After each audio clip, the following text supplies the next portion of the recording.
सदगुरु जोगी पीरधाम से समझेंगे कि बाबा जी शेषनाग की छत्र छाया में बैठे हैं। शेषनाग किस चीज को दर्शाता है? हम विष्णु जी की भी देते हैं, वो शेषनाग के नीचे बैठे हैं। तो शेषनाग दर्शाता है निर्भय अवस्था को, कि मेरे उत्ते तुम्हें कोई भी डरने की जरूरत नहीं है। कहते हैं जी, जब नाग 100 साल तपस्या कर लेता है, उसका एक फल निकल आता है, फिर दो निकल आता है। तो शेषनाग की तो कल ही 600 साल की तपस्या है, और बाबा जी की तो कितने युग युगांतर की, सालों साल की तपस्या है। और बाबा जी में शिव की जोत है, और शिव को काल, शिव के गले में नाग है, तो काल माया से शिव परे है। तो शेष नाग बाबा जी काल माया से परे हैं, जन्म मृत्यु से परे हैं, और निर्भय।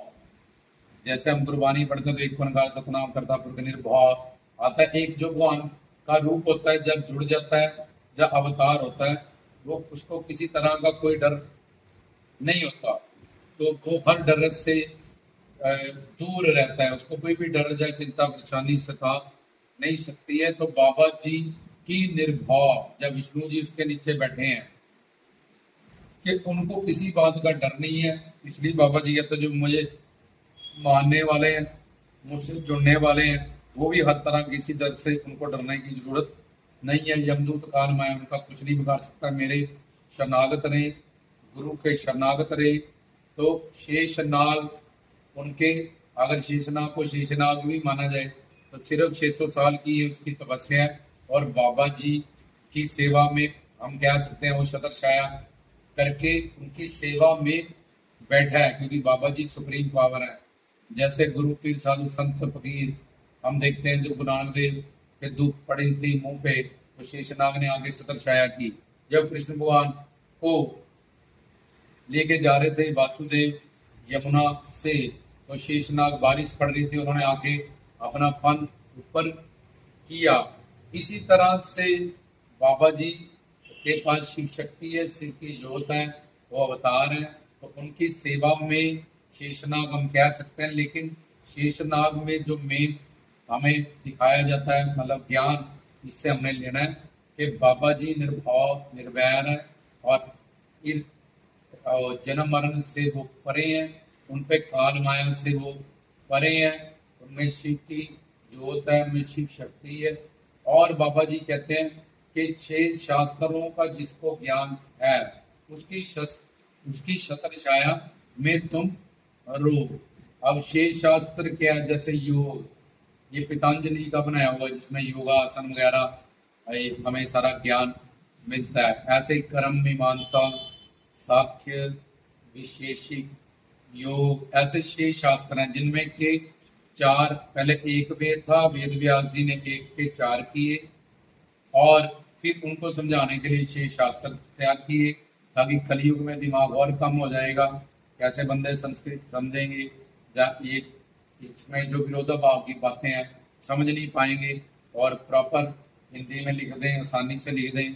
तो 1 से 4 वेद बनाए, फिर उसका भी वाचन किया, उपनिषद बनाए, फिर उनके बाद उन्होंने शास्त्र बनाए 6 की, और आसानी से विद शास्त्रों को भी उन्होंने सोचा कलयुगी जीव को प्रॉब्लम होगी, तो 18 पुराण बना दिए, जैसे कि शिव पुराण, भागवत पुराण, और आदि शक्ति माँ दुर्गा का, फिर गरुड़ पुराण, विष्णु पुराण।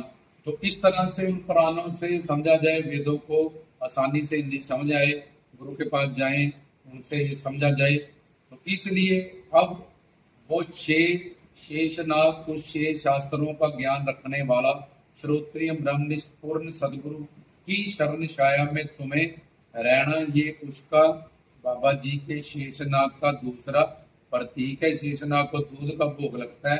अपने अंदर हमने सात्विकता को बढ़ाना है, जिसमें कि सेवा, सिमरन, भक्ति, सहनशीलता, दीनता, नम्रता, अच्छे काम, पुण्य दान, इन सब गुणों को हमने अपने अंदर बढ़ाना है। ये भी शेषनाग से हमें शिक्षा प्राप्त करनी है। दूसरा, एज कम्पेयर टू, अगर मैंने बताया कि अगर शेषनाग को हम ऐसे माने, कंसीडर करें, पर हर नाग एक योनियों में घूम रहा होता है, 84 लाख योनियों में। लेकिन बाबा जी के पास जितनी भी उनकी तस्वीरों में या मूर्तियों में वो दिखाया गया है, चाहे चिमटा चोली खंडाओं में उस सब में एक दिव्य ज्ञान छुपा हुआ, इसलिए बाबा जी ने बहुत दिव्य और बड़ा ज्ञान शेषनाग के माध्यम से हमें दिया। एज ए शेषनाग वो उनके सेवक हैं, क्योंकि बाबा जी की युगों युगांतरों की सालों साल की भक्तियां वो उतारी हैं। शिव की जोत है उनके आगे, 600 साल की तपस्या बड़ी छोटी है। दूसरा, अगर आध्यात्मिक रूप उसको समझे तो हमें श्रोत्रिय ब्रह्मनिष्ठ पूर्ण सतगुरु की छत्र छाया में रहना है, शरणागति में रहना है।